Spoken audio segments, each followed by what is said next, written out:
వసంత పంచమి and అదే రోజు మా స్ట్రీట్లో ఉన్న కృష్ణ మందిర్కి 44 ఇయర్స్ యానివర్సరీ. స్ట్రీట్ అంతా మార్నింగ్ నుంచే చాలా హడావిడిగా ఉన్నారు. మార్నింగే టెంపుల్కి వెళ్దాం అనుకున్నాం, కానీ క్రౌడ్ చాలా ఉన్నారు. అందుకని ఈవినింగ్ అయితే వెళ్ళాం టెంపుల్కి.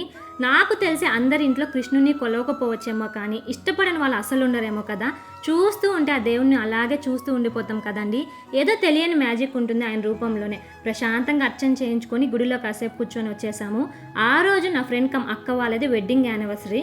సో ఎలాగో బయటకు వచ్చాం కదా, ఎటైనా వెళ్దాం కాసేపు, పిల్లలు కూడా హ్యాపీగా టైం స్పెండ్ చేస్తారని ఆల్ ఆఫ్ సడన్గా ప్లాన్ చేసుకొని మామ మహారాష్ట్రియన్ మసాలా అనే రెస్టారెంట్కి అయితే వెళ్ళాం. మీకు వినగానే ఆల్మోస్ట్ ఐడియా వచ్చి ఉంటుంది కదా, నార్త్ ఇండియన్ రెస్టారెంట్ అని. అవునండి, నార్త్ ఇండియన్ రెస్టారెంటే అది.